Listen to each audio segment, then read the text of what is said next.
Bom, essa é a aula do dia 10 de março de 2023 para a Filosofia da Ciência.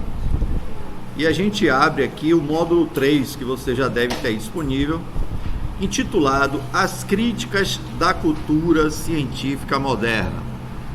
O que é esse módulo? O que é que esse módulo trata? Vocês estão percebendo que a gente está fazendo uma abordagem histórica da coisa, né? Nós começamos com a origem das ciências, a origem greco-clássica. Depois passamos para as teorias modernas. Nós vimos que a ciência de fato deu certo, né?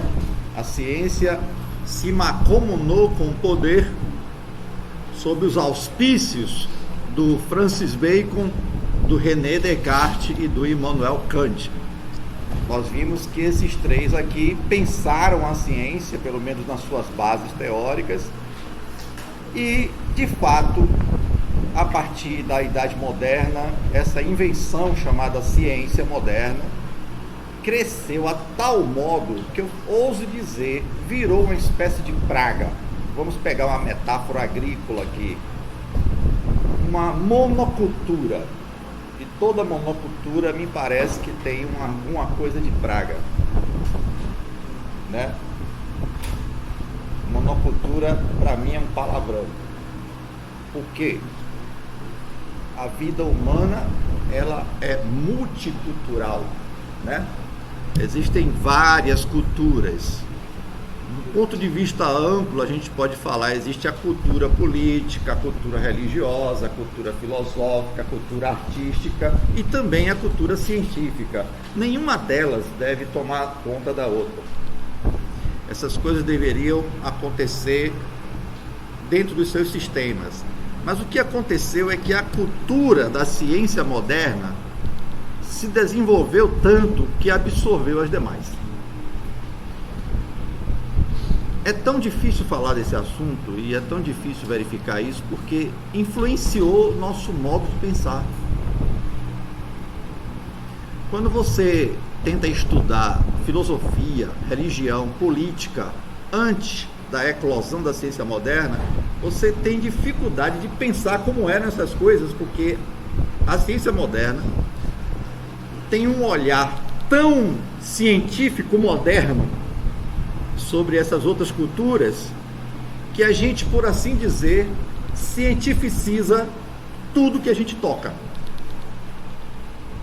Vou dar um exemplo que se dá no território da religião.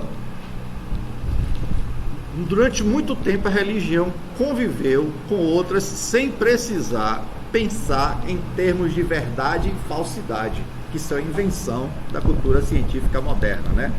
Verdadeiro e falso, isso é típico de lógica, matemática. Pois é, hoje fala-se em falsas religiões, verdadeiras religiões, ou seja, está se aplicando uma categoria que não se deveria, porque religião não é uma questão de falsidade ou verdade. Religião é uma questão de conforto. A religião sempre esteve associada à ideia de medicina da alma. Você tem a sua religião, você tem o seu remédio para a sua alma, para salvar, no sentido de curar a sua alma. E cada um deve ter a sua.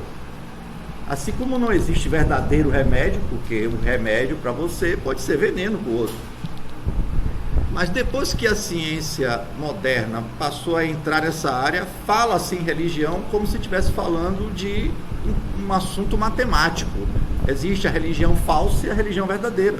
Na verdade, quando a gente pensa de maneira antiga, não existe essa distinção, esse conceito de verdade, né, científica, de falso, verdadeiro, não cabe bem, né? Um outro exemplo se deu na filosofia. Do século XIX para cá, começou-se a pensar a filosofia em termos de ciência. A própria história da filosofia que passou a ser contada de lá para cá é uma espécie de história científica. E passou-se a acreditar em filósofos apenas na medida que eles escreviam textos. Me parece que a prática filosófica pode se dar sem precisar escrever texto algum, sem precisar fazer reflexões lógicas. Eu creio que o dançarino, o escultor, Até o solitário faz filosofia. Mas passou-se a dizer, não, mas temos que ter documentos, informações para provar que é filósofo. Então, se descartam os filósofos que usam outras linguagens, que não seja a linguagem científica moderna, e passa a se criar uma história de filosofia, de certo modo, apenas de obras cientificamente catalogadas. Isso foi um grande empobrecimento para a filosofia, que passou-se a acreditar que para fazer filosofia você tem que escrever muito. O mesmo se dá no campo da arte. A arte quer dizer uma atitude livre, né? Não posso dizer se um quadro é verdadeiro ou falso. O quadro, ou ele agrada ou não agrada, né? A categoria com que eu olho o quadro é a categoria estética. Ou agrada ou não agrada. Eu não posso dizer que um quadro é falso ou verdadeiro, mas hoje se diz, fala-se hoje em quadros falsos, quadros verdadeiros, é ou não é? Então você nota que se aplica essa dualidade verdade, né, falsidade, que era específica da ciência para quase todas as áreas. Hoje praticamente não se faz técnica no sentido de arte, hoje se faz tecnologia, que é uma arte cientificizada, porque a logia aí é o elemento científico. De certa forma, tudo passou a ganhar esse logia, né? Bio quer dizer vida. Ora, como é que eu posso olhar para a vida? De muitas maneiras. Eu posso olhar para a vida do ponto de vista da sabedoria, criando uma biosofia, né? Biosofia. Eu posso falar da biologia da vida pensando nos mitos, como a biomítica ou a biomática, mas hoje se fala em biologia, que é o discurso científico aplicado à vida. O Foucault, por exemplo, quando fala de sexo, diz: eis uma coisa mais distante da ciência possível, que é o sexo. A Ásia pensa o sexo como arte. Tanto que se você olhar os livros Kama Sutra, não é um livro científico sobre sexo. É um livro de brincadeira, de arte, em que posições sexuais assumem formas de elefante, de bichinhos. Só no Ocidente, em que a ciência dominou, que se criou uma coisa chamada sexologia, ou seja, uma espécie de tratamento científico do sexo. Então, se passou a ter sexólogos, uma visão científica. Então, é como se toda forma de pensar tivesse contaminada por esse cientificismo, né? Uma espécie de monocultura. Então, a aula, a esse módulo, está dedicado a fazer críticas filosóficas a essa cultura científica moderna,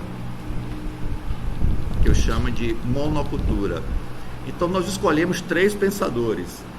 O primeiro, como não podia deixar de ser, que é o meu preferido, é o Jean-Jacques Rousseau, que foi um dos primeiros a fazer essa crítica, lá em 1750 já. Depois a gente vai trazer para vocês a Hannah Arendt e depois Friedrich Nietzsche. Cada um vai fazer uma filosofia que vai servir de filosofia crítica da ciência. Compreenderam? E a tentativa é meio que puxar a orelha da ciência moderna e dizer: olha, você está exagerando, vamos baixar a bola aí. Dizem, brincando, que a ciência é uma filha ingrata da filosofia, né? Porque a ciência é filha da filosofia, saiu de casa, ganhou poder, e aí a mamãe filosofia vem e puxão de orelha: você está muito saída, né? Então, hoje se fala em uma crítica filosófica da ciência. A ciência não faz crítica de si, né? A ciência nunca faz crítica de si. Tem que ter uma coisa fora da ciência, um olhar afastado, né? Um ponto arquimediano, para que eu olhe a ciência com uma certa distância, uma certa neutralidade, para poder fazer a crítica. Porque a própria ciência, ela é cega aos seus próprios princípios. Então a gente vai ler a introdução geral desse módulo e depois a gente parte para o ponto 1, que é o ponto do exercício mesmo, né? Então essa leitura, nossa, tá aqui, é só uma leitura bem introdutória, mas esse texto vocês terão que voltar de novo a ler no final do módulo para ter uma visão de conjunto, né? Eu começo aqui essa leitura, é rápida, só tem um parágrafo.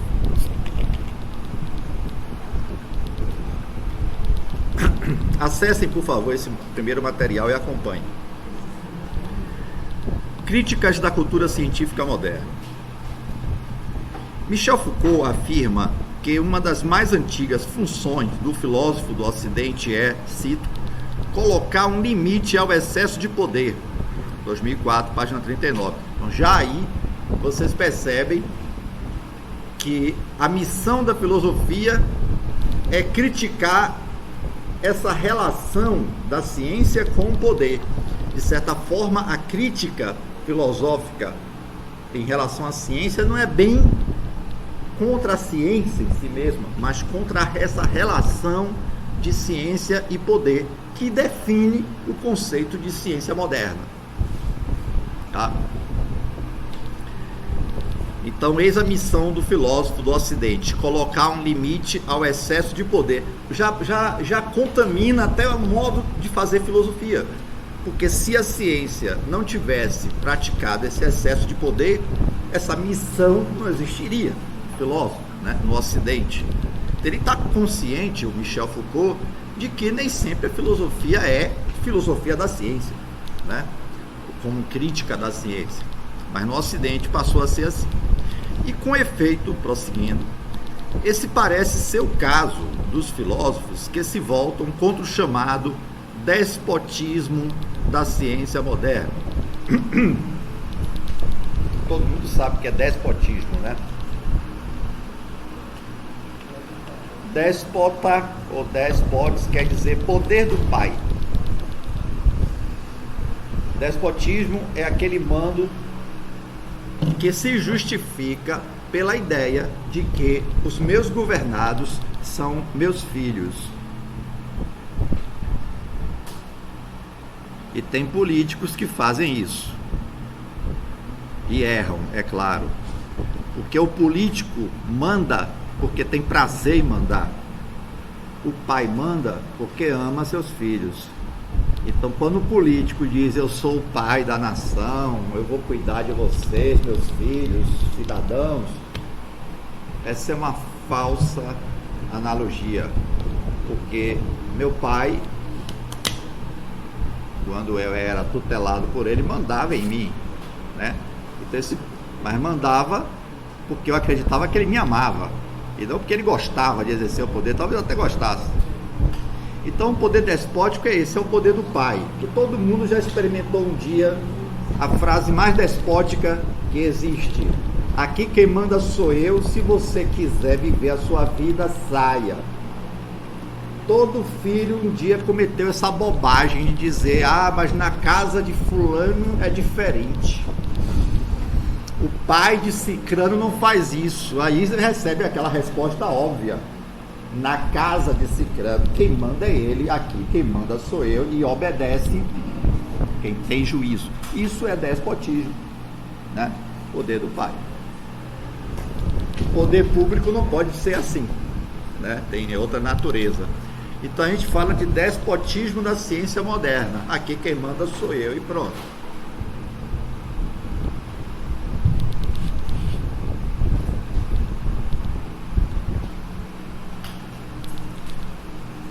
Vamos prosseguir.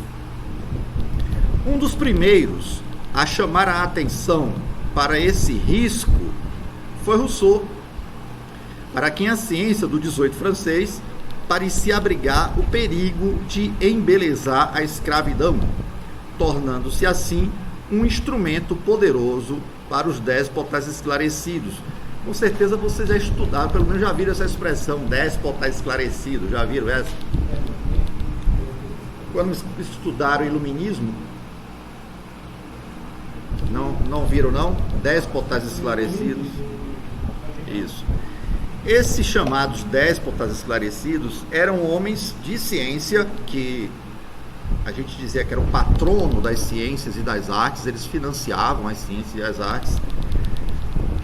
E o Rousseau desconfiava muito desses príncipes, porque ele tinha a intenção de que o príncipe quer é poder. Se o príncipe está financiando universidades, financiando escolas técnicas, é porque a ciência tem alguma vantagem a quem manda. Déspotas esclarecidos. Eu botei aqui entre aspas, esclarecidos no sentido de que são pessoas iluminadas pelas luzes da ciência. Você sabe que um dos símbolos da ciência é o fogo, né? Então essas pessoas estariam esclarecidas pela luz da chama da ciência, mas não deixavam de ser déspota, que prova que o esclarecimento não necessariamente torna o indivíduo mais moralmente aperfeiçoado. Ele continua sendo déspota do mesmo jeito. Então Rousseau disse, olha, talvez não seja uma boa desenvolver a ciência como vocês estão querendo, não, porque parece que ela está mancomunada com os poderosos. Olha, o Bacon já tinha dito isso, né? Ciência e poder do homem coincidem. O Rousseau aqui está fazendo uma crítica meio ad hominem, ou seja, eu não estou falando apenas desse acordo entre ciência e poder, mas entre ciência e os poderosos. Ou seja, na prática eu quero saber como é que isso funciona do ponto de vista de quem manda em nós, os príncipes. Então essa é a crítica que o Rousseau vai fazer. A gente vai tratar dela mais a miúde. Depois do fenômeno positivista da superprodução de poder da ciência instrumental, que alcançou seu cume no século XX com os casos Auschwitz e Hiroshima, apareceram os filósofos da teoria crítica, talvez muito tardiamente, para assinalar os sintomas nefastos do casamento entre ciência e racionalidade instrumental.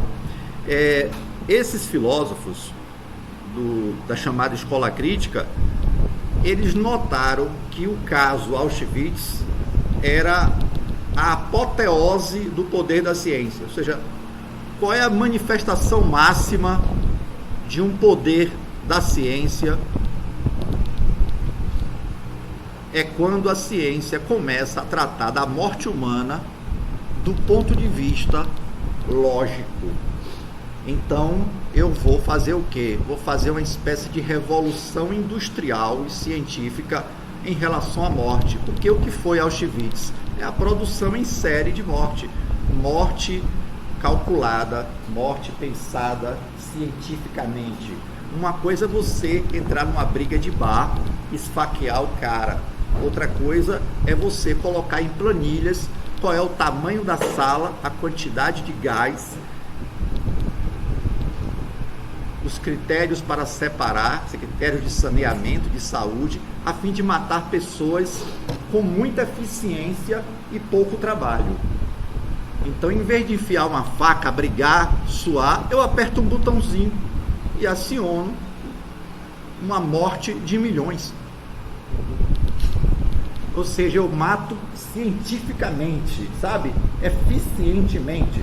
Então, o que se produziu em Auschwitz foi uma espécie de uma produção industrial em série, cujo resultado era a morte. Tal como se fabrica uma locomotiva ou um automóvel numa fábrica de linha de montagem. Quem aí assistiu Tempos Modernos? Um filme de Charlie Chaplin. Assistiram? Eu tenho uma pergunta para fazer para vocês. Lembrem-se daquela cena em que ele aparece apertando parafusos numa esteira rolante. Acho que é até uma imagem icônica essa. Alguém viu o que é que estava se produzindo nessa fábrica? É uma pergunta que eu me fiz várias vezes. Não sei. Você só viu uma esteira vindo, tem uma espécie de cortina preta ali, de onde a esteira vem e vai para outra cortina preta. Você não sabe o que está se produzindo. Pode ser bomba, pode ser trem. O que é interessante é que o trabalhador que está naquela etapa da linha de montagem, ele não tem ideia do que ele está fazendo. Ele apenas é um apertador de parafusos. Inclusive no filme eles brincam com isso, que ele pira, ele fica doidinho, né? Ele fica apertando parafuso, aparece uma mulher na rua, ele tenta apertar os seios da mulher. Ele fica na clínica, vai para a clínica. Quando você percebe, algo semelhante aconteceu com as mortes de Auschwitz, do emblema. Uma multidão de pessoas aparece mortas, centenas, milhares. Vamos, quem são os culpados? Aí chama o cara que construiu a sala. Eu sou pedreiro, não matei ninguém, eu apenas recebi. Sim, mas as pessoas morreram com gás. E o químico que elaborou esse gás? Eu sou um químico, sou um cientista. Fui pago para fazer o produto que me pediram, não matei ninguém. O que se percebeu é que cada pessoa fazendo uma ação que em si mesma não tinha nada de imoral, contribuíram para uma máquina, para a produção científica da morte. Então a teoria crítica disse, olha, Auschwitz nunca mais. Isso é a apoteose da ciência. Ela produziu cientistas, mas numa área proibida, a área da morte. O vício da Alemanha, para Hannah Arendt, era matar. Ele disse que o nazismo alemão foi uma inversão do mandamento não matarás. Diz que o grande defeito da Rússia era a mentira. E o grande defeito da Alemanha era o assassinato. Cada uma tinha sua vocação. O acidente de Chernobyl. Mas foi acidente mesmo. Nunca se sabe. Mas no caso ali, não foi acidente, foi caso pensado. O que é a ciência propriamente dita para o homem? É trabalho. Você sabe qual é a palavra-chave que estava na frente da entrada? Em alemão está escrito: o trabalho liberta. Só a inversão, o trabalho não liberta, né? O trabalho escraviza, né? É o contrário. Você não trabalha para ser livre, você trabalha porque tem que trabalhar, é uma necessidade. Se você pudesse, não trabalhava. O que liberta é o ócio, né? Então, inverte-se, em nome da ciência, em nome do trabalho científico, prega-se até a ideia de que o trabalho liberta. Não precisa ir longe, não. Vocês estudaram positivismo. O que é o positivismo? É a ciência querendo se fazer de religião. E eu não estou brincando, não. O Augusto Conte tinha o desejo pessoal de ser papa. E no Brasil existe uma igreja positivista. Você entra na igreja, em vez de santo, você vê Aristóteles, Galileu. Ou seja, havia pretensão mesmo de criar uma religião baseada no cientificismo. Então, eu não estou brincando quando eu falo de uma monocultura, né? De tentar invadir todos os territórios da vida humana.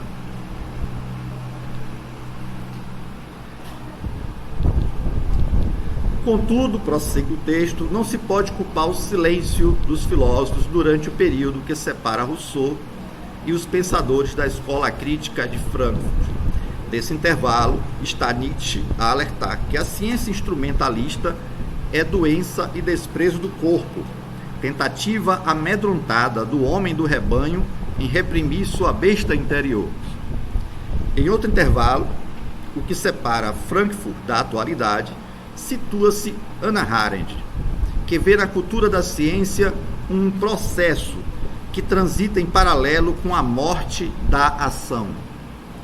Isso significa que desde Rousseau, e estou falando meados do século XVIII, né, a filosofia da cultura bate na mesma tecla.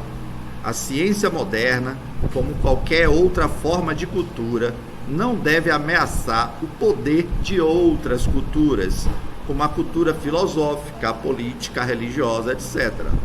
Não deve se tornar uma monocultura desenvolvida em prejuízo da multiculturalidade. Inclusive, só a título de curiosidade, o Foucault denuncia que essa mania científica de verdadeiro e falso foi que produziu os dois sexos, homem e mulher. Isso pode parecer espantoso, professor. Isso quer dizer que nem sempre homens e mulheres existiram? Nem sempre, senhores. Parece que a sexualidade humana não é binária. E o Foucault nos traz histórias incríveis antes da Idade Moderna de pessoas que nasciam sem sexo definido e tinham o direito de permanecer assim, até decidir que sexo ela queria ter. Depois que os cientistas assumiram, a criança que nasce hermafrodita era interpretada como um erro da natureza. A natureza quis produzir um macho, ou a natureza quis produzir uma fêmea. Interpreta-se e força-se a assumir uma sexualidade binária entre um e outro.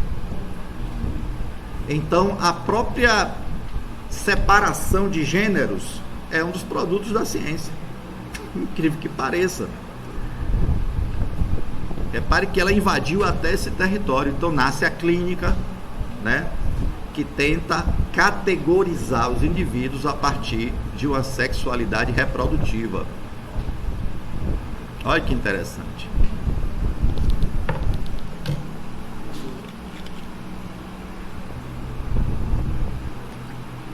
Nós vamos, no decorrer desse módulo, desenvolver mais detalhadamente essas ideias. Vamos começar então com a primeira crítica, que eu chamo de o humanismo russoniano. Eu agora estou na minha praia, aqui, com Rousseau.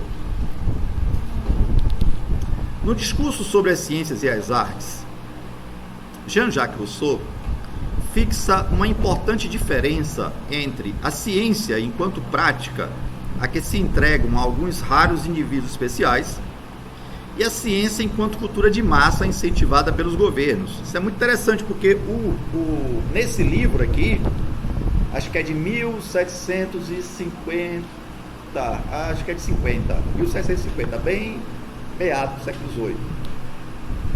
Rousseau, ele elogia Descartes, ele elogia Bacon.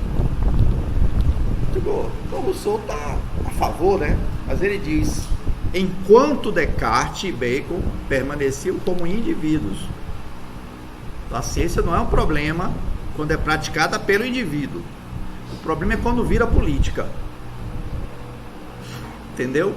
É quando eu começo a cientificizar, por exemplo, a destruir universidades de filosofia para criar escola técnica.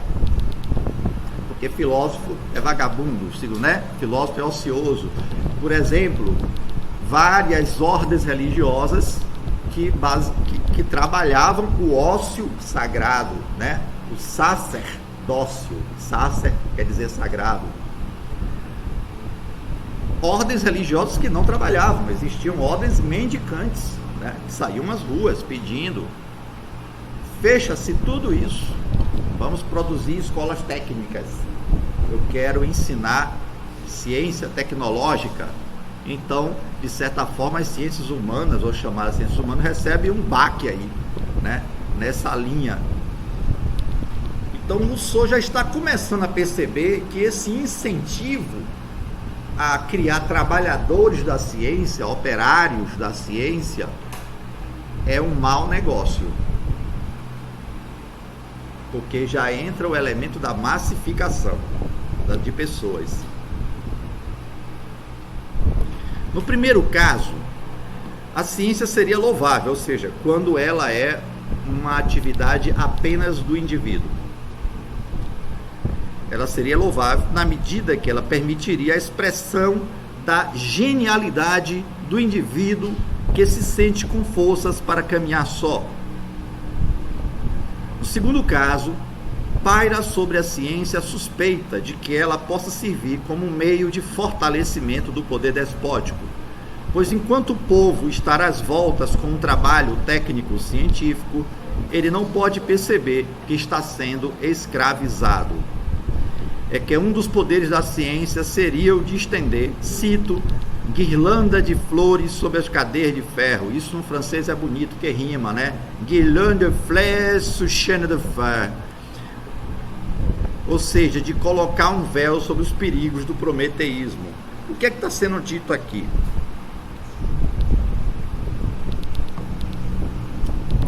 O Rousseau acredita que a ciência age como guirlanda de flores sobre cadeias de ferro. Vamos entender essa metáfora.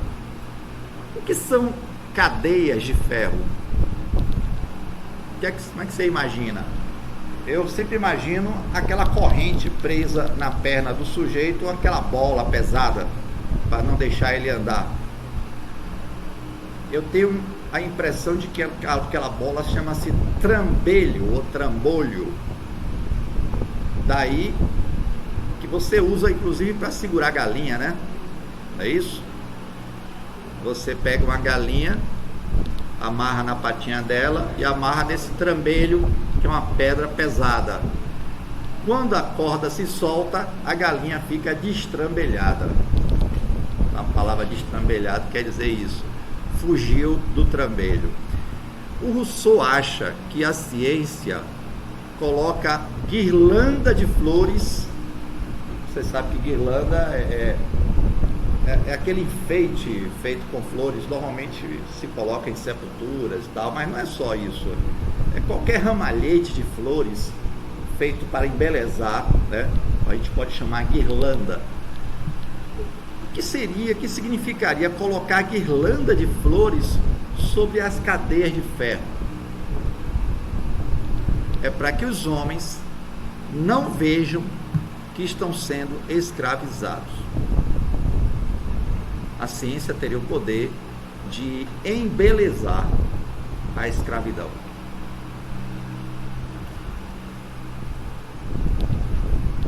Como assim, professor? Eu, durante muito tempo, fiquei pensando sobre isso, até que eu tive uma experiência pessoal sobre esse significado de embelezamento da escravidão. Eu ensinava no ensino médio, nessa época, estava lá na sala dos professores e de repente eu vi um cartaz escrito assim: curso de babysitter, curso de babá. Eu digo, o que é que isso está fazendo na sala de professores? Aí eu fui lá, ali, tinha lá público-alvo, enfermeiras, babás e professores. Me senti ofendido, né? Fazer curso de babysitter. Até que algo aconteceu, como se fosse uma luz na minha cabeça. Houve uma greve. Os professores entraram em greve e a greve começou a demorar de acabar. E os pais começaram a protestar. E houve essa reunião em que os pais confessaram o seguinte: não me interesso, disseram os pais, não nos importamos com a perda dos ensinamentos que nosso filho está tendo com vocês, professores. A questão é que a gente não aguenta mais esses adolescentes dentro de casa. Nós precisamos de babás que cuidem dos nossos filhos. Foi aí. Então, a pressão que os pais faziam para acabar com a greve dos professores não era porque estavam preocupados com a ciência que nós ensinávamos. Era porque nós, em última instância, eram babás dos filhos dele. E foi aí que eu caí em mim. Eu era uma pessoa vaidosa, achava que eu estava ensinando filosofia, achava que eu era um cientista, ia com orgulho. Quando eu fiquei sabendo disso, quer saber, velho? Eu não passo de uma babá. A ciência, nesse caso, colocou uma guirlanda de flores na minha escravidão. Eu sou um escravo, eu sou uma babá. Eu estou aqui para tomar conta da criança. E para esconder isso, eu finjo que estou fazendo ciência. Então a ciência embeleza a escravidão. Quer outro exemplo? Tem tantos. Tem tantos. Se você pensar na ciência que trabalha atrás das propagandas, o que é que elas querem? Escravizar, colocar comportamentos em você, né? Compre tal produto. Aí fica todo mundo de escravo comprando o mesmo produto, fazendo a mesma coisa. Porque há uma propaganda que embeleza isso, embeleza, torna isso bonitinho. O amor romântico, por exemplo, que é a pior tragédia que aconteceu na modernidade, vocês sabem disso. Casamentos não se faziam por amor romântico. Amor romântico era considerado piada na Idade Média. A história de Romeu e Julieta é a história mais ridícula que existe, porque é uma história que acontece só em uma semana. O Romeu acabou de um relacionamento com a outra, estava lá sentindo a dores, de uma hora para outra ele se apaixona por Julieta, e olha que idiota, ela se mata porque acha que ele tinha se envenenado. A história é para mostrar o ridículo do amor romântico. Começaram a pensar, fazer propagandas de que você devia casar por amor. A pessoa acha isso bonitinho.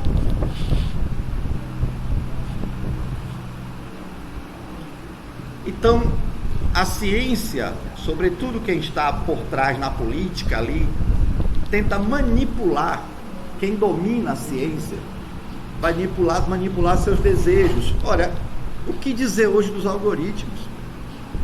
Então, desde Platão está sendo dito, olha, as pessoas que estão lá presas no fundo da caverna, elas não estão presas por vontade, não. Atrás dela tem um monte de cientista manipulando os bonequinhos de sombra para iludir aquelas pessoas, fazendo teatrinhos. Então Rousseau dizia, olha, a ciência é um instrumento perigoso, porque ela faz com que o político, o déspota, governe você sem você perceber. Ele manda todo mundo numa fila, feito gado, para tomar uma vacina. Não estou fazendo discurso anti-vacina, não. Eu sou a favor da vacina. Mas se você olhar direito, é um comportamento massificado e induzido por um discurso científico. Compreende? E você faz defendendo. É isso que eu estou dizendo. O perigo da ciência está exatamente isso. Você é convencido de fazer um ato que, se você não fosse, você só faria se fosse obrigada por tortura. Nossa, você confessar os seus dados privados para uma empresa que ganha dinheiro com isso, você precisaria ser torturado para isso. Hoje as pessoas fazem isso de bom grado. E foi produto das artes e das ciências, sobretudo artes e ciências da técnicas digitais, né, na era da rede de comunicação. Então Rousseau já desconfiava em 1750, tinha algo de errado aí, né? Uma coisa é você ser escravo, é ter que pagar imposto, é ter que se comportar direitinho na vida da cidade. Outra coisa é você gostar disso. Então os confortos que a ciência traz faz com que a gente ame, por exemplo, a vida na cidade. E depois que você tem um ventiladorzinho, um ar-condicionado, a máquina disso, né? Esses confortos, você começa a pensar que a vida dura no campo não vale a pena. E fica todo mundo vivendo feito gado dentro das cidades. E não consegue se libertar, porque está preso por uma ciência que tenta convencer você, né, te seduzir. Ela não usa a espada, ela usa a sedução. Então, a beleza que você vê por aí, ela é fruto de um trabalho científico, né? O belo que seduz você não vem da natureza, ele é fruto da arte, e arte científica. Compreende isso aí? Então Rousseau percebeu porque a ciência estava colocando um véu sobre os perigos do prometeísmo. Olha, o Rousseau é uma alma antiga. Tem uma longa nota aqui em que eu explico que o prometeísmo é um sistema no qual prevalecem as forças caóticas manifestadas em forma de técnicas. Os mitos gregos que relatam as fraudes mutuamente aplicadas entre Prometeu e Zeus destacam as manifestações técnicas das forças titânicas empenhadas em distorcer a ordem moral, religiosa, estética, natural, etc., na qual a divindade exercia sua soberania. Deixa eu tentar explicar para vocês isso aqui. O Rousseau, ele dizia que nasceu fora do tempo dele, que ele era uma alma antiga, que nasceu na Idade Moderna. E de fato esse texto aqui é uma prova. Ele traz uma sabedoria antiga dos gregos contra essa coisa de desenvolvimento das técnicas. Ele indaga assim: por que vocês acham, senhores do século XVIII, que os gregos acorrentaram o Prometeu na rocha do Cáucaso? Vocês conhecem a história, né? Todo mundo conhece aí a história do Prometeu. Então vamos, acompanhe comigo. Vamos que lá vem a história.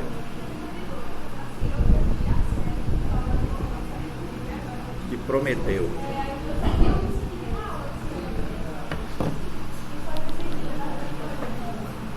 É que esse vento realmente faz muito. Vamos lá. Quem foi Prometeu? Prometeu era um titã. E vocês sabem que os titãs normalmente eram inimigos dos deuses. Porque os titãs eram filhos da terra, ou então da água, né? Deuses tectônicos. E os deuses do Olimpo, Zeus, eram deuses do alto, né? E esse titã, em especial, além de ser inimigo dos deuses, ele era amigo dos homens. E Prometeu, a palavra Prometeu, quer dizer uma mente que vê as coisas antes. Pro é antes, metes é mente. Então, Prometeu quer dizer aquele que vê longe. Então, ele tinha profecias. Então, ele percebeu que dos animais que pastavam sobre a terra, um deles poderia se tornar igual aos deuses. E esses animais eram os humanos. Bastava que fosse dado a esse animal uma qualidade que era divina, que eles iriam desenvolver-se a ponto de ficar igual aos deuses. Que qualidade era essa? A qualidade da astúcia, que é representada pelo fogo. Vocês sabem que os homens, na Idade da Pedra, só tinham fogo quando o fogo vinha do céu, né? Ou um raio que caía num tronco seco, né? E eles ficavam segurando aquele fogo ali, mas os homens não sabiam fazer fogo. Ou seja, essa história aí não é totalmente história da carochinha. Mas a astúcia, tem uma história curiosa da astúcia, que conta-se que o irmão de Prometeu é Epimeteu. A palavra Epimeteu é meio contrário de Prometeu. Pro é o que vê antes, Epi é o que vê depois. Ou seja, é aquele cara sem noção que depois que faz, deu errado. A gente diz, rapaz, pense antes de fazer. Então o Prometeu pensava antes de fazer. O Epimeteu é o contrário, ele fazia, depois pensava. Então o Epimeteu ficou encarregado de uma tabela em que ele quicava assim, colocava para cada animal uma característica própria. Elefante, peso, né? Leão, ferocidade, virilidade. E foi dando a cada animal uma característica. Quando chegou no animal humano, faltou característica, não bateu a tabela. um erro do Epimeteu. Aí o Prometeu diz, tá bom, a gente vai encontrar um jeito aí. E entrega para o animal humano essa característica da astúcia, que não é uma característica de animal, é característica de Deus. E evidentemente Zeus não gostou da história. Essa história aí é representada pelo fogo, né? Prometeu roubou o fogo dos deuses, é isso que quer dizer. O que é que Zeus faz? Zeus dá uma jogada de mestre. Ah, vocês deram a um animal astúcia? Animal não é para ser astuto. O animal é para ser guerreiro. Quem assistiu aí o filme A Guerra de Troia, você vê dois personagens, o Ulisses, que era o astuto, e o Aquiles, que era o selvagem. Aquiles era um corcel indomado, era irado. A ira de Aquiles. Aquiles não era astuto, ele se dava mal. Não tinha, e o Ulisses, então, toda a Odisseia é uma briga entre a astúcia e a ira. Então Zeus não gostou quando entregou a astúcia para os homens. Os animais nunca precisam de astúcia para as coisas. Por quê? Quando o animal vê algo que é feio para ele, aquilo também não é bom para ele. Entendeu? Então o animal não tem dificuldade de se livrar do que é ruim para ele, porque o animal vê que é feio. Se é feio, é desagradável, então não é bom. Se é bonito, se é agradável, então é bom. Sabe o que Zeus faz? Eu vou dar para esse homem que você deu astúcia uma coisa bonita e vou pôr veneno dentro. Você vai precisar de astúcia. O nome do presente chama-se Cacocali, que significa belo mal. É um jogo, né? Vamos ver se vocês vão usar a astúcia agora. Prometeu, percebeu. Vem um presente aí, Epimeteu. Zeus está forjando um presente para dar para os homens, que é belo, mas contém maldade dentro. Todo mundo sabe que presente é esse, né?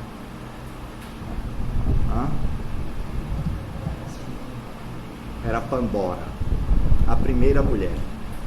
Desculpem, garotas, meninas, mas a mulher é uma invenção dos deuses para castigar os homens. Naquela época não era ainda chamado de Andrés, era chamado de Antropos. Interessante. Os gregos têm duas palavras para homem. Antropos é sem gênero, né? E andro é macho, tanto que a palavra André quer dizer macho, viril, né? É você, André? Macho, viril. Andres, daí você vê andropausa, né? Aquele problema que acontece no homem tal. Então, a partir da introdução da mulher no mundo dos homens, então o antropos se separa em gines, ginecas, que é gine é mulher, ginecologia, tá? E andros. Então, quem é a mulher, a primeira mulher? É um belo vaso. A mulher é aquele vaso que era belo, que parecia ser um vaso que continha delícias. Inclusive, esse vaso era chamado vaso ou caixa da felicidade, porque era muito bonito. Agora, o que é que tinha lá dentro? Guerra, peste, fome, doença, toda desgraça lá dentro. Então Prometeu disse: cuidado, o presente de Zeus não é para ser aberto. Aí fizeram essa primeira mulher belíssima, né? Forjaram, aí deram todos os dons para ela. Bela. Daí Pandora significa muitos dons. Pan é muito, Dora e dom. Então, quando ela desce na terra, presente, que Epimeteu vê aquilo, oba! E vai. E com isso, abre-se a caixa de Pandora. A caixa de Pandora, gente, é a própria Pandora, entendam isso. Ela aparece segurando um vaso, mas ela também é o vaso. Entendeu? Isso quer dizer que Pandora... Eu não entendi muito bem.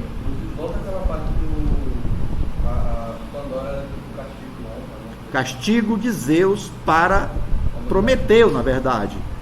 Porque já que Prometeu protegeu os homens, dando astúcia, então Zeus deu uma dificuldade à altura. O Zeus jamais faria isso para um cachorro. Né? Se você desse uma carne apetitosa, envenenada para o cachorro, ele vai comer e vai morrer. Porque o cachorro não tem astúcia. Então vamos ver se a astúcia que você deu funciona. Vou lhe dar uma carne envenenada. Foi isso que Deus fez. E o homem mordeu a carne. Não adiantou a astúcia. A carne era a mulher. Então a mulher não é obra da natureza, a mulher é uma obra divina. A mulher foi criada para seduzir o macho específico. E foi criada para levar ao macho todo tipo de males. Então, quando o homem abriu a caixa de Pandora,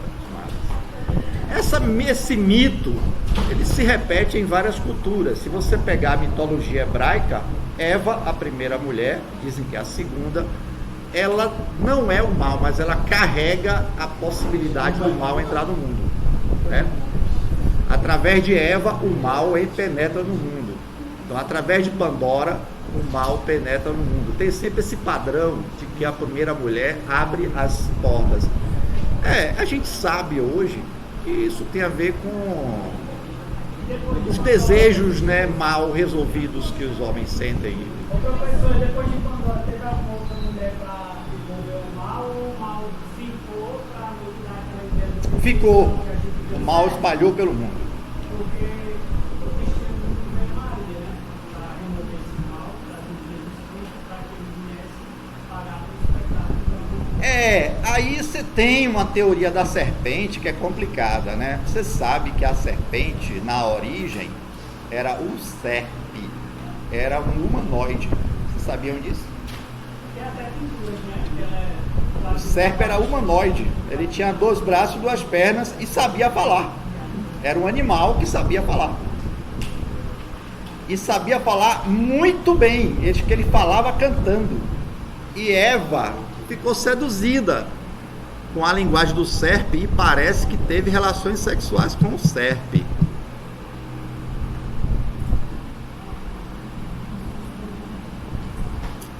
Tanto que quando a coisa é descoberta, leiam de novo, Deus diz assim: você carrega no seu ventre 2 sementes.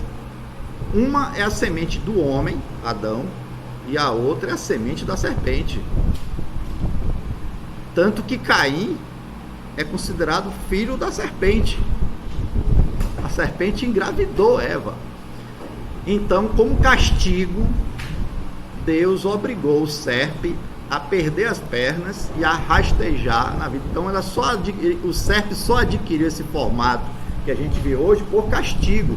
Deve ser horrível imaginar o que é que se passa na cabeça de uma cobra, né? Quer dizer, ela tem memória de que um dia foi gente e que hoje anda com o estômago rastejando sobre a terra. Foi um castigo. Então, e aí eles porém inimizade entre ti e a mulher. A mulher vai conseguir agora esmagar tua cabeça, serpe. E você, o máximo que vai poder fazer é morder o calcanhar dela. Então, essa história aí existe, é meio macabra, né? Então Caim mata Abel exatamente porque Caim não é exatamente irmão de Abel. Abel é filho de Adão. Bom, Caim é filho da serpente. Então se acreditava que a mulher tinha 2 genes diferentes. Então, de certa forma, Deus mudou o código genético da serpente. A partir de agora, seu código genético vai ser outro. Você não vai conseguir mais engravidar mulher nenhuma, né? Você vai ter um código de um rastejante. Então, mudou. Essa teoria da serpente existe aí, já difundida. Bem, mas não estamos aqui para falar disso. Vou voltar ao prometeísmo. O que é que o Rousseau está dizendo? Essa história que os gregos contam. Por que os gregos contam essa história? Porque os gregos sabem que a ciência, a astúcia, é uma coisa que vai contra os deuses. É uma desordem. Tanto é que a história termina como Zeus acorrenta Prometeu na rocha do Cáucaso e diariamente um abutre vem e devora o seu fígado. É interessante a rocha do Cáucaso, porque o Cáucaso fica bem alto e lá do alto você consegue ver a distância. É bem típico do Prometeu, o homem que vê longe. E o fato de ser fígado tem uma razão. O fígado se regenera, é verdade, mas tem outra coisa curiosa. Das vísceras que se jogava no chão para fazer adivinhação, o fígado era relacionado ao futuro. Então, como Prometeu é o cara que via o futuro, então é o seu fígado. Tipo assim, você não vai ver mais futuro de ninguém agora, devorar, porque o fígado está ligado ao órgão do futuro, das vísceras. Era um titã. Prometeu era titânico, né? Então, por isso que ele peitava os deuses, né? O que é que o Rousseau está dizendo? Olha, se você for e olhar para a história dos egípcios, uma história parecida vai acontecer. O deus Teuto, que é o deus das letras, das ciências, das artes, foi expulso, porque alguém disse, olha, no dia que você trouxer letras, ciências e artes para cá, as pessoas vão perder a memória. Ninguém vai querer mais se lembrar do que aprendeu. Vai ficar tudo registrado no livro, então você vai esquecer. É um pouco isso mesmo. Por que é que você tem agenda? Para ter o direito de esquecer. Ficar me lembrando o tempo todo das coisas. Então, o Rousseau também conta nesse livro aqui, o Discurso das Ciências e das Artes, como os antigos já sabiam do risco que as ciências traziam. A ciência vem trazer infelicidade, né? E por isso essas histórias que ele contava sempre terminava mal para o cara que queria introduzir a ciência, que no caso da Grécia era o Prometeu. Então vocês não estão vendo como é que a história termina? Então o que é que vocês estão fazendo? Vocês estão desacorrentando Prometeu. Então Rousseau acusa o século dele de liberar as forças do prometeísmo, ou seja, prepare-se para vir desordem a partir daí, porque os deuses não ficam satisfeitos com o que vocês vão fazer, entendeu? O discurso de Rousseau fica meio religioso assim, às vezes. Se você olhar, realmente tem uma semelhança com a Torre de Babel, né? Com o poder da ciência, os homens queriam construir uma torre que fosse até os céus. E em algum momento gera-se uma desordem e ninguém se entende mais e a torre é parada no meio do caminho. Sempre uma intervenção divina, uma espécie de castigo ou represália acontece para barrar esses avanços titânicos. O que Rousseau está dizendo é o seguinte: a ciência é uma coisa titânica, ela produz obras gigantescas, ela ameaça o poder dos deuses. Vocês estão mexendo com forças titânicas. E quem é que tem dúvida disso? Quem viu a bomba de Hiroshima explodir sabe disso, né? Você não está lidando com poder fraco, não, é um poder muito forte. Então Rousseau já dizia, nossos antigos sábios já têm uma lição para isso, acorrentaram Prometeu, e acho que é bom a gente manter o nosso Prometeu acorrentado, porque se liberar essa força aí, vai ter desordem. É isso que quer dizer o prometeísmo, desordem. E aqui eu conto a historinha de como se deu o jogo, mas eu aconselho vocês a repassarem esse mito, né, do Prometeu. O Prometeu disse que os homens iam se tornar deuses.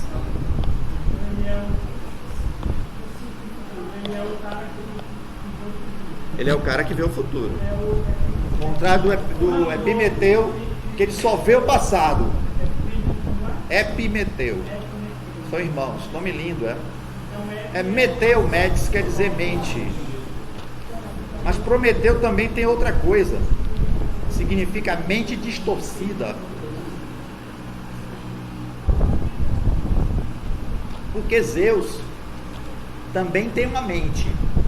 Vocês sabem que Zeus se casa com a deusa da mente, não, acho que é Tétis, é uma deusa da mente, e ele quer aquela inteligência dentro dele. E como essa deusa da mente, ela se transformava, ele dizia: transforme-se aí numa mosca, numa coisa pequena para eu ver. Quando ela se transforma na mosca, ele devora a mosca. Aí a mente dele, que está dentro dele, começa a produzir sozinha uma deusa mental, que é Atenas. E o Zeus fica grávido de Atenas e desenvolve, gesta Atenas na coxa. Vocês sabiam disso, não? Atenas é uma espécie de filha mental de Zeus. Que é porque ele comeu a deusa da mente. Então ele tinha uma mente dentro de si, só que Prometeu tinha uma mente distorcida. Ele ia por caminhos inversos, ele enganava, ele tentava enrolar Zeus. Inclusive era uma obrigação dos homens, quando pegasse um boi, algum sacrifício, a melhor parte era dada para os deuses, porque os deuses se alimentam da fumaça, né, do sacrifício.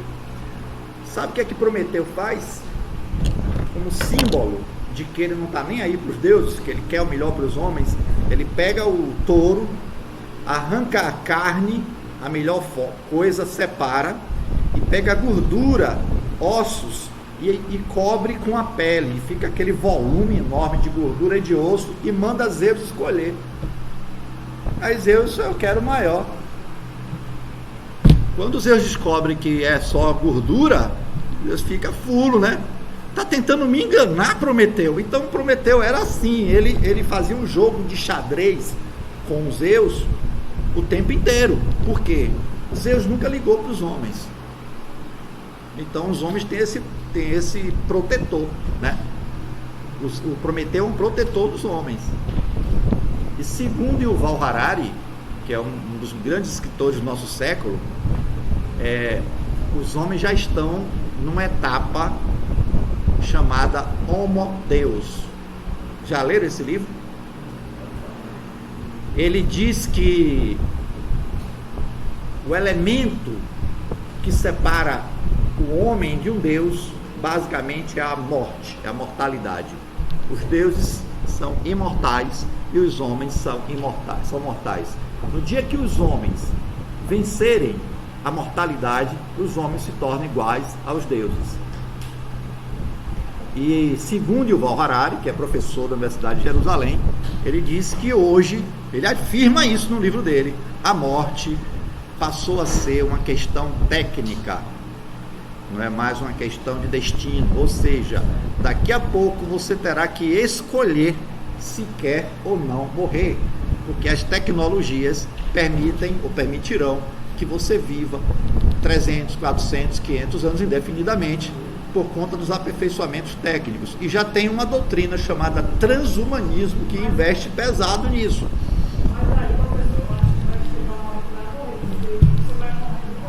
Mas um dia chega lá, né?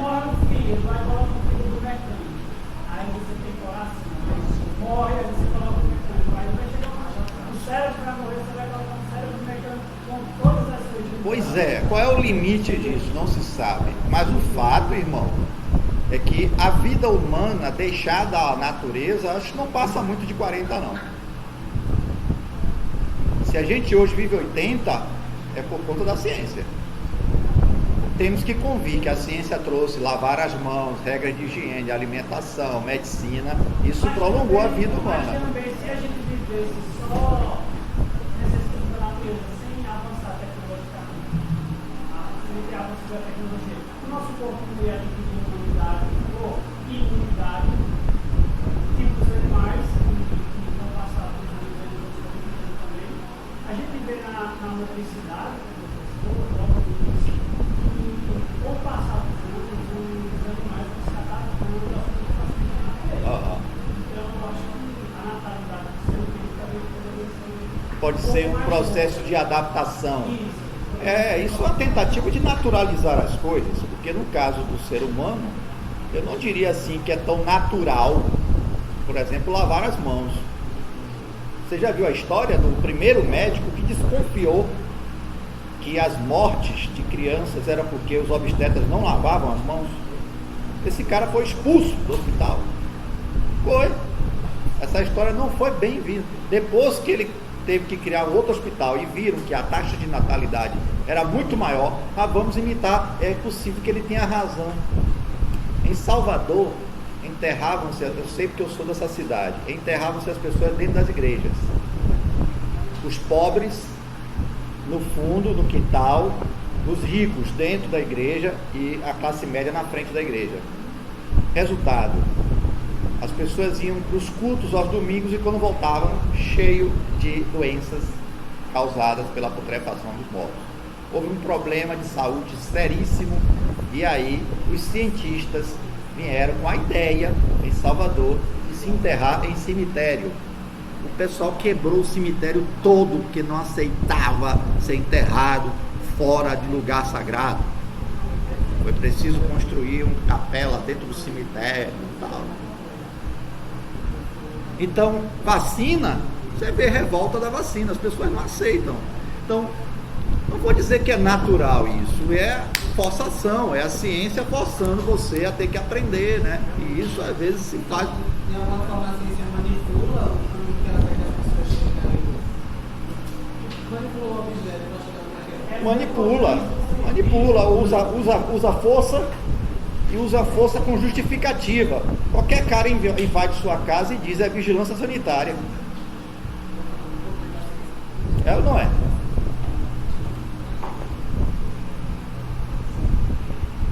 O mundo parou durante quase 2 anos, gente. Agora, quem parou foi a ciência.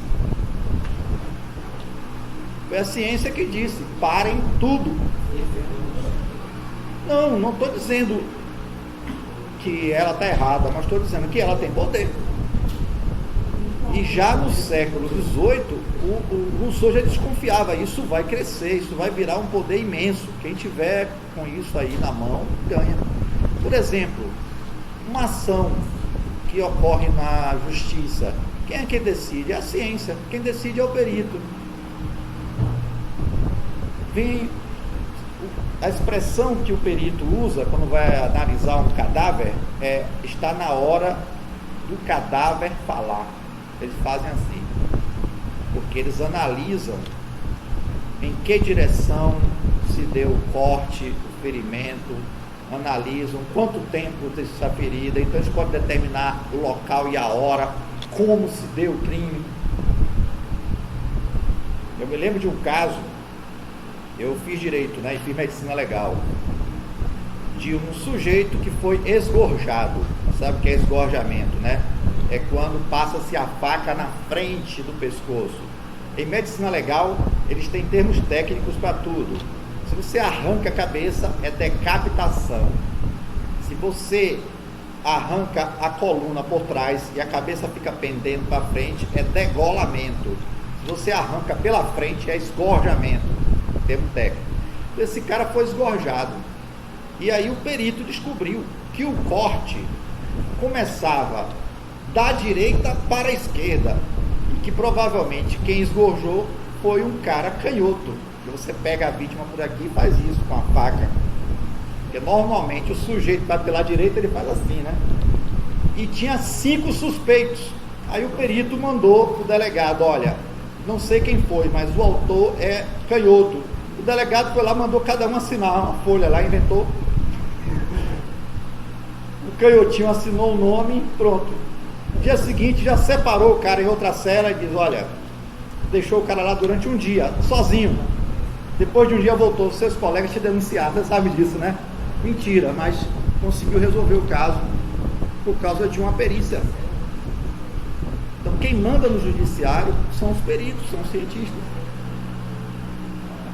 Entendeu? É a ciência. O juiz dificilmente vai julgar contra o que o perito disse. Então convenhamos, é um poder imenso. Você tem uma religião. Vou aqui mexer com um caso sensível. Sua religião diz que você não pode doar sangue, nem receber sangue. Teu filho, que é da tua religião, para no hospital. Os médicos são autorizados a fazer? São. estão nem aí.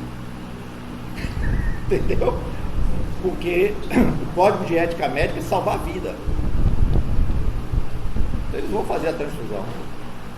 Então passa por cima de sua crença religiosa, irmão.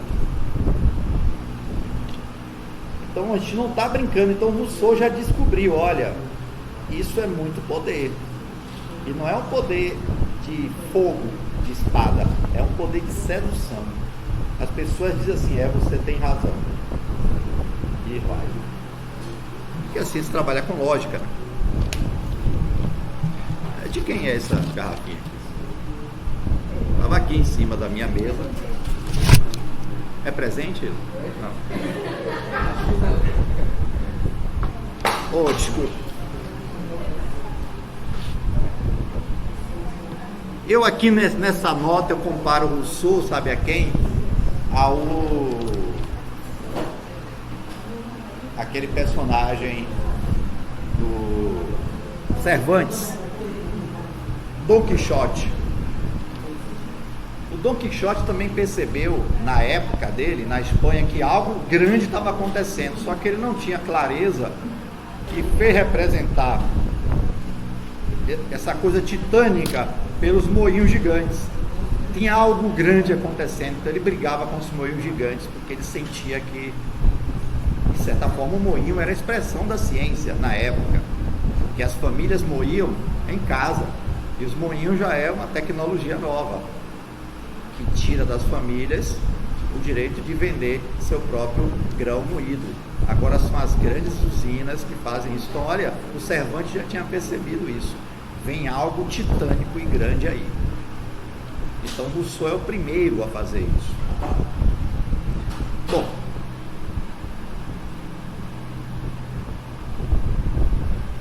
o discurso rousseauiano prognostica, ou seja, vê antes, o perigo dos governos que utilizam o sistema educacional para a produção massiva de excelentes técnicos completamente analfabetos em matéria de humanidades. Engenheiros acríticos que sabem o nome de 200 tipos de parafusos com que operam, mas não conseguem sequer dar nome ao que sentem, permanecendo em assuntos que dizem respeito à ética, moral, religião, política, sexo e etnia, entregue aos preconceitos com os quais os governantes exercem sua tutela. Outra coisa que o Rousseau denuncia, gente, essa mania de fazer tecnologia e ciência vai produzir em nós uma linguagem nova, em que você vai conhecer, por exemplo, muito nome de parafuso, mas vai esquecer o nome dos seus sentimentos. Os gregos, por exemplo, tinham 7 palavras para uma coisa que hoje a gente só tem uma palavra só, que é o amor. Eu já tinha dito isso aí. Ou seja, a gente empobreceu o nosso vocabulário humanístico e enriqueceu o vocabulário técnico-científico. Rousseau denunciava isso. Então você tem aí engenheiros, eu brinco em engenheiro porque eu me lembro daquela senhorita que foi chamada de cidadã, engenheira, que não sabia o significado de cidadã e se irritou com o policial. Engenheira, cidadã não, eu sou engenheira. Nossa, vocês viram esse caso? Digo, cara, como é que alguém é tão ignorante assim, não saber o significado da palavra cidadão? Então é idiota, é uma cientista, mas é idiota do ponto de vista humanista. Então o Rousseau já denunciava, é preciso que as pessoas dominem essa linguagem humana para ela se dar conta de si. Se você obriga o sujeito a gravar nome de parafuso, irmão, ele vira um idiota. Ele conhece muito bem como consertar coisas, agora a própria vida ele não sabe consertar. Ele precisa de um profissional para dizer a ele o que ele está sentindo. Né? Precisa de um psicólogo, ou seja, um estudioso da alma. Pô, mas a alma é sua, você devia conhecer bem ela, né? A gente não conhece nossa alma, a gente entrega a nossa alma a um psicólogo, um cientista que nos diz.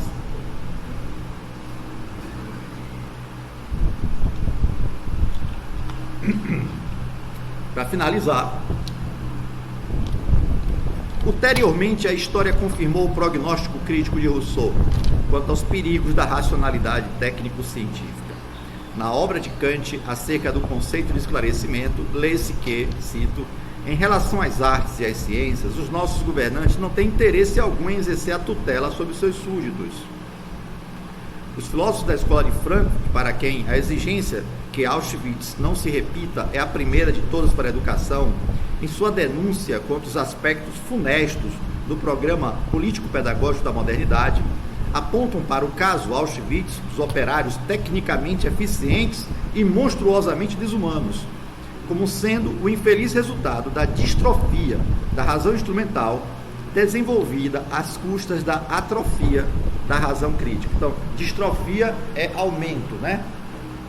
A razão instrumental aumenta, porque a ciência é instrumental, né?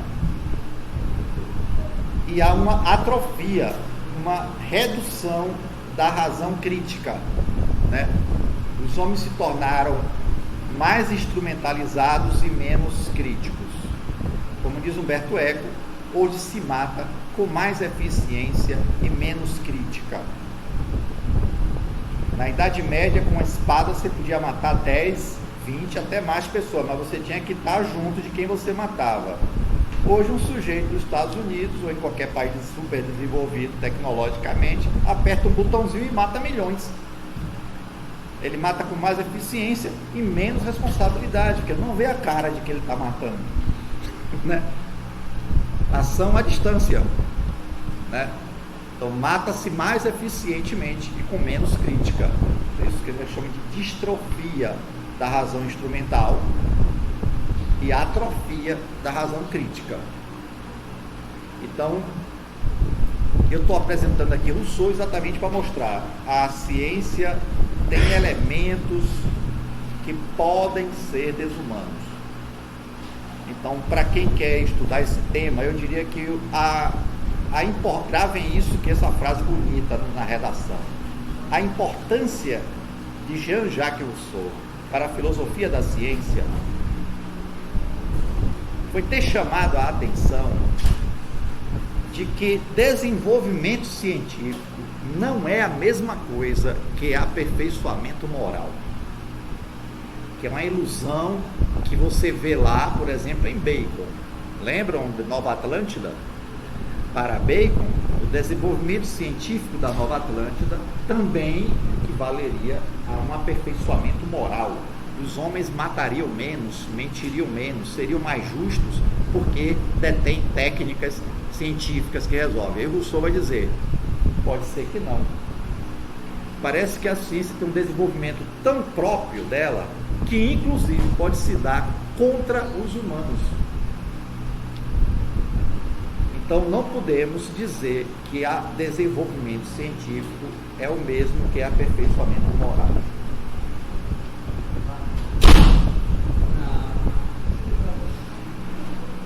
Parece coisa do século XVIII, mas não, é super atual.